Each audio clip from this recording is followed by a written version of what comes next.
या मदद के लिए इधर उधर देखने लगती है, मगर इसे कोई दिखाई नहीं देता। और फिर थोड़ी ही देर में रानू चिड़िया का सूप बनकर तैयार हो जाता है। वो उसे एक प्याले में डालकर कालू कौवे के लिए ले जाती है। किसी जंगल में एक बहुत ही सुंदर सी चिड़िया रहती थी, जिसका नाम रानू चिड़िया था। रानू चिड़िया न सिर्फ देखने में सुंदर थी, बल्कि उसका दिल भी बहुत सुंदर था। रानू हमेशा ही दूसरे पक्षियों की मदद किया करती थी। वो कभी किसी पक्षी की टूटी हुई छत बना देती या किसी पक्षी को लकड़ियां काट कर ला देती। जंगल के सारे पक्षी भी उससे बहुत खुश थे। एक दिन अचानक जंगल में बहुत तेज तूफान आ जाता है। बारिश और तूफान इस कदर तेज था कि जंगल के सारे पक्षी बहुत ज्यादा परेशान हो जाते हैं। रानू चिड़िया अपने घर में अकेले बैठी हुई थी कि अचानक उसे किसी की आवाज सुनाई देती है। ये कैसी आवाज है? लगता है तेज बारिश में कोई मुसीबत में है। मुझे बाहर जाकर देखना होगा। इतना कहकर वो बाहर देखने के लिए वहाँ से उड़ती है। वो उड़ते हुए जब घर से बाहर आती है तो उसे जख्मी हालत में एक कौवा दिखाई देता है। यह मदद के लिए इधर उधर देखने लगती है, मगर इसे कोई दिखाई नहीं देता। अरे ये कौवा तो बहुत ज्यादा घायल हो चुका है। मुझे जल्दी से इसकी मदद करनी होगी। चिड़िया की बात सुनकर कालू कहता है, चिड़िया क्या सच में तुम मेरी मदद करना चाहती हो? क्या तुम मुझसे नफरत नहीं करती? नहीं कालू भैया, मगर आप ऐसा क्यों कह रहे हैं? चिड़िया क्योंकि कोई भी मुझे मेरे काले रंग की वजह से पसंद नहीं करता, इसीलिए कोई भी मेरी मदद करने को तैयार नहीं। नहीं कालू भैया, रंग से क्या होता है? दिल तो सबका एक सा धड़कता है। चले आप मेरे साथ मेरे लिए चले। इतना कहकर रानू चिड़िया बड़ी मुश्किल से कालू कौवे को लेकर घर की तरफ उड़ती है। वो उसे लेकर अपने घर आ जाती है। कालू भैया, आप इतने घायल क्यों हो गए और ये सब कुछ कैसे हुआ? वो क्या है ना रानू कि तेज तूफान की वजह से मेरा घर उड़ गया और मैं भी पेड़ से गिर गया, जिसकी वजह से मेरे पंख पर बहुत चोट आ गई। अरे कालू भैया, आप चिंता ना करें, मैं हूँ ना, मैं आपको पट्टी बांध देती हूँ। आप बिल्कुल ठीक हो जाएंगे। चिड़िया मुझसे पहले कभी किसी ने इतने प्यार से बात नहीं की, तुम्हारा बहुत बहुत धन्यवाद। नहीं कालू भैया, धन्यवाद की कोई बात नहीं। एक पक्षी होने के नाते दूसरे पक्षी की मदद करना मेरा फर्ज है। अच्छा ठीक है, पहले मैं आपको जल्दी से पट्टी बांध देती हूँ। इसके बाद मैं आपके लिए गर्मा गर्म सूप बना कर लाती हूँ। इससे पीते ही आपकी तबीयत एकदम मस्त हो जाएगी। फिर रानू चिड़िया जल्दी से कालू कौवे के पट्टी बांध देती है। इसके बाद रानू चिड़िया रसोई में जाकर कालू कौवे के लिए सूप बनाने लगती है। और फिर थोड़ी ही देर में रानू चिड़िया का सूप बनकर तैयार हो जाता है। वो उसे एक प्याले में डालकर कालू कौवे के लिए ले जाती है और कालू कौवा रानू चिड़िया का बनाया हुआ सूप मजे से पीने लगता है। वाह रानू, तुमने तो कमाल का सूप बनाया है, पीते ही मजा आ गया। थैंक यू कालू भैया। कालू भैया, रात काफी हो चुकी है, अब मुझे लगता है हमें आराम करना चाहिए। रात काफी हो चुकी थी, इसीलिए वो दोनों सो जाते हैं। सुबह हो चुकी थी और बारिश भी थम चुकी थी। रानू और कालू जंगल में एक जगह पर बैठे हुए थे कि वहाँ पर जंगल के पक्षी आ जाते हैं। रानू, हमने सुना है कल रात तुमने इस काले कौवे की मदद की। इतनी सुंदर पक्षी होकर तुमने एक काले कौवे को अपने घर में रखा। हाँ रानू, कबूतर बिल्कुल ठीक कह रहा है। हम में से तो कोई भी इस काले पक्षी के साथ बात करना पसंद नहीं करता और तुमने इसे अपने घर में ही रख लिया। कबूतर भैया, तोते भैया, मुझे आप दोनों की ये बातें सुनकर बहुत बुरा लगा। मुझे आपसे ये उम्मीद ना थी। रंग और नस्ल से हमदर्दी का कोई ताल्लुक नहीं। कोई गोरा हो या काला, हमें सबकी मदद करनी चाहिए। कबूतर भैया, आप खुद सोचे कि अगर आप कालू भैया की जगह होते तो आपकी कोई मदद ना करता तो आप पर क्या बीतती। बस बस रानू, अब हमें और ज्यादा लेक्चर ना दो। अगर हमारे ऊपर मुसीबत आई तो हम खुद ही देख लेंगे। क्यों कबूतर, अब चलो यहाँ से।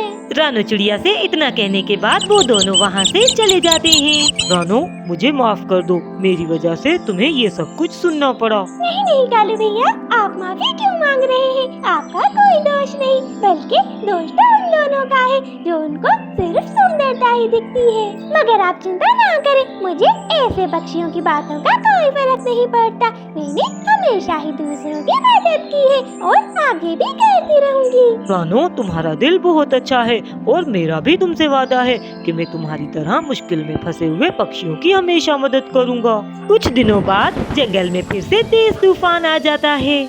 कालू और रानो दाना खाकर वापस आ रहे थे कि तूफान की वजह से वो एक बहुत बड़े पेड़ के नीचे बैठ जाते हैं। अचानक उन्हें किसी के चीखने की आवाज सुनाई देती है। बचाओ, बचाओ, कोई मेरी मदद करो, मैं मुसीबत में हूँ, मुझे चल रही है वहाँ उस पेड़ पर। लगता है कोई मुसीबत में है, मुझे अभी जाकर देखना होगा। रुको रानो, मैं भी तुम्हारे साथ चलूंगा। अब तुम अकेली नहीं बल्कि अब हम एक टीम हैं। इसके बाद वो दोनों आवाज की दिशा में उड़ने लगते हैं। बारिश भी बहुत तेज थी। सामने ही तोता पेड़ पर फंसा हुआ था। वो मदद के लिए चिल्ला रहा था। बचाओ, बचाओ, मेरी मदद करो। इतने में कालू और रानो भी तोते के पास पहुंच जाते हैं। कालू और रानो जल्दी जल्दी से तोते को पेड़ में से निकाल लेते हैं। वो उसे वहां से उठाकर सुरक्षित जगह पर ले जाते हैं। उनके वहां से जाते ही वो पेड़ टूटकर गिर जाता है। अगली सुबह सारे पक्षी एक जगह पर इकट्ठे हो जाते हैं। तो तोता कहता है, कानू, कानू, मुझे माफ कर दो। उस दिन मैंने तुम्हें क्या कुछ नहीं कहा, लेकिन तुम दोनों ने वो सारी बातें भुलाकर फिर भी मेरी मदद की। सच में मैं तुम दोनों से बहुत शर्मिंदा हूँ। भैया, हम दूसरों को बुरे वक्त में देखकर बहुत खुश होते हैं, मगर ऐसा समय तब होता है जब वो समय हमारे ऊपर आता है। कोई गोरा हो या काला, बुरा वक्त सब पे आता है। अब आपको ये पता चल गया होगा। तोते, माफी मांगने की कोई जरूरत नहीं। तुम्हें अपनी गलती का एहसास हो चुका है, यही काफी है। कालू और रानी की बात सुनकर तोता बहुत खुश हो जाता है। तुम दोनों ने मुझे माफ कर दिया, इसीलिए मैं बहुत खुश हूँ। अब मैं भी तुम्हारी टीम का हिस्सा हूँ। मैं वादा करता हूँ, आज के बाद मैं भी तुम्हारे साथ मिलकर सबकी मदद करूँगा। तोते की ये बात सुनकर सारे पक्षी खुश हो जाते हैं। सारे पक्षी मिलकर रानो चिड़िया के लिए तालियां बजाने लगते हैं। बुलबुल, क्या बात है, आज तुम कुछ परेशान दिखाई दे रही हो। हाँ रानो, जैसा कि बाहर का मौसम आ चुका है और मुझे दवा बनाने के लिए खास फूलों की जरूरत है। हाँ तो बुलबुल, इसमें चिंता करने की क्या बात है। हाँ रानो, क्या है ना कि वो फूल हमारे जंगल में नहीं है, वो फूल तो पहाड़ों के उस पार वाले जंगल में है। और मसला ये है कि मैं वहाँ अकेली नहीं जा सकती। बुलबुल, बस इतनी सी बात, तुम चिंता ना करो, मैं तुम्हारे साथ चलती हूँ, क्योंकि तुम जंगल के पक्षियों के लिए इतना सब कुछ करती हो और हमारा भी फर्ज है कि तुम्हारी मदद करें। ये सुनकर बुलबुल बहुत ज्यादा खुश हो जाती है। रानो, सच में तुमने तो मेरी बहुत बड़ी चिंता ही दूर कर दी। तो फिर चलो हम दूसरे जंगल के लिए आज ही रवाना होते हैं। फिर रानो और बुलबुल पहाड़ी के उस पार वाले जंगल की तरफ निकल पड़ती हैं। वो जंगल काफी दूर था, इसीलिए वो बहुत देर तक उड़ती रहती हैं। और आखिरकार उड़ते उड़ते वो दोनों एक बहुत ही खूबसूरत से जंगल में पहुंच जाती हैं। रानो, यही वो जंगल है, मगर जो फूल मुझे चाहिए वो पता नहीं कहाँ मिलेंगे। देखो बुलबुल, हम यहाँ तक तो आ ही गए हैं और वो फूल भी मिल ही जाएंगे। हमें किसी की मदद लेना होगी। वो देखो, सामने एक घर है जिसमें से धुआं निकल रहा है, शायद उसमें कोई रहता है। हम वहाँ चलकर किसी की मदद मांगते हैं। रानो और बुलबुल उड़ते हुए उस घर के पास पहुंच जाते हैं। बुलबुल, मुझे लगता है जरूर इस घर में कोई रहता होगा, हमें दरवाजे पर दस्तक देनी चाहिए। रानो दरवाजे पर दस्तक देती है। कुछ ही देर में उस घर से एक चिड़ा बाहर आता है। आप दोनों कौन हैं? मुझे आप दोनों इस जंगल की तो नहीं लगती। हाँ, आप बिल्कुल ठीक कह रहे हैं, हम दूसरे जंगल से आए हैं और ये बुलबुल डॉक्टर है। इन्हें दवा बनाने के लिए कुछ फूलों की जरूरत है और वो फूल आपके जंगल में है, मगर हम ये नहीं जानते कि वो फूल कहाँ पर है। अगर आप हमारी मदद कर दें तो आपका हम पर बहुत बड़ा एहसान होगा। राजू को रानो चिड़िया पहली नजर में ही पसंद आ जाती है। राजू ने कहता है, हाँ हाँ, मैं आपकी मदद जरूर करूँगा, भला इसमें एहसान की क्या बात है। यहाँ से थोड़ा ही दूर नदी किनारे वो फूल मिलते हैं, चले मैं आपको वहाँ पर ले चलता हूँ, जितने चाहें आप फूल वहाँ से ले सकती हैं। बहुत बहुत धन्यवाद राजू जी। और फिर ठीक है, देर किस बात की, चलो चलते हैं। देखें, आप दोनों बहुत दूर से आए हैं और आपको भूख भी लगी होगी। मेरे घर में कोई पकाने वाली तो है नहीं, इसलिए मैं आपको अपने जंगल के मशहूर पिज्जा शॉप पर ले चलता हूँ। वहाँ पर चलकर कुछ खा लेते हैं, इसके बाद ही मैं आपको फूलों के पास ले चलता हूँ। बुलबुल और रानो ने भी सुबह से कुछ न खाया था, इसीलिए वो राजू को मना नहीं करती। वो राजू के साथ पिज्जा शॉप पर आ जाती हैं। पिज्जा में से बहुत ही मजे की खुशबू आ रही थी। बुलबुल को तो बहुत ज्यादा भूख लगी थी, इसीलिए वो झट से पिज्जा खाने लगती है। आप बहुत अच्छे हैं, आपने हमारी बहुत मदद की। वैसे आप अकेले क्यों रहते हैं? वो क्या है ना रानो, बचपन में ही मेरे माता पिता इस दुनिया से चले गए, बस उसके बाद में अकेला ही रहता हूँ। मगर तुम बताओ, तुम्हारे घर में कौन कौन है?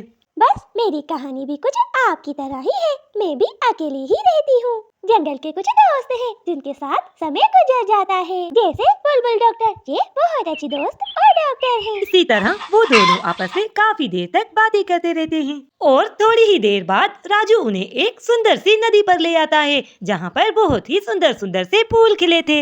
राजू, तुम्हारा बहुत बहुत धन्यवाद, यही तो वो फूल हैं जो मुझे चाहिए थे। कोई बात नहीं डॉक्टर बुलबुल, आप जितने चाहें फूल यहाँ से ले जा सकती हैं। मुझे खुशी है कि मैं आपके काम आ सका।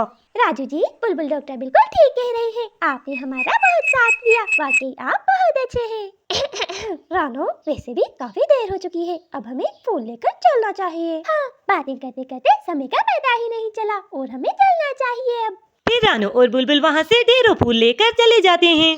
प्यारे दोस्तों, अगर वीडियो पसंद आए तो वीडियो को लाइक और हमारे चैनल को सब्सक्राइब करना ना भूलें।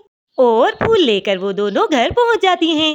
बुलबुल, हम कितनी जल्दी वापस आ गए, हमें कुछ देर वहाँ पर रुकना चाहिए था, और वो जंगल कितना सुंदर था ना। रानो की ये बात सुनकर बुलबुल मुस्कुराने लगती है। रानो, वो जंगल अच्छा था या राजू? बुलबुल, तुम भी ना खामखा ही गलत मतलब निकाल लेती हो, मेरा वो मतलब नहीं था। रानो, मैं मजाक नहीं कर रही, मैं तो सच कह रही हूँ। राजू सच में बहुत अच्छा चिड़ा है, मुझे लगता है तुम्हें उससे शादी कर लेनी चाहिए। रानो बुलबुल की ये बात सुनकर शर्मा जाती है, वो बुलबुल से कुछ नहीं कहती। इधर राजू भी रानो के बारे में ही सोच रहा था। रानो कितनी अच्छी थी ना, मैं ऐसा करता हूँ, कुछ फूल तोड़कर ले जाता हूँ और उसे अपनी मन की बात भी बता दूंगा। हाँ, ये ठीक रहेगा। और सुबह होते ही राजू कुछ फूल लेकर रानो चिड़िया के जंगल की तरफ चल पड़ता है। इधर रानो और बुलबुल अपने घर के बाहर बैठी हुई थी कि वहाँ पर राजू आ जाता है। अरे राजू, तुम यहाँ कैसे? वो क्या है ना बुलबुल डॉक्टर, मैंने सोचा कि शायद आपको फूलों की जरूरत हो, इसलिए मैं आपके लिए फूल ले आया हूँ। राजू, मैं समझ गई हूँ कि तुम यहाँ क्यों आए हो, मैं चाहती हूँ तुम रानू से शादी कर लो। राजू बुलबुल की ये बात सुनकर बहुत खुश होता है। बुलबुल डॉक्टर, आप बहुत अच्छी हैं, आपने मेरे मन की बात समझ ली, मगर आप रानू से तो पूछ लें, कहीं इसको कोई एतराज तो नहीं? नहीं नहीं, ऐसी कोई बात नहीं, रानू के खिलाफ क्या एतराज हो सकता है। इसके बाद राजू रानो से शादी करके उसे अपने घर ले जाता है। रानो, ये मेरा घर है, बताओ कैसा लगा तुम्हें मेरा घर? राजू जी, मेरा नहीं बल्कि आज के बाद ये हमारा घर है और ये घर बहुत सुंदर है। इसके बाद वो दोनों उस घर में हंसी खुशी रहने लगते हैं।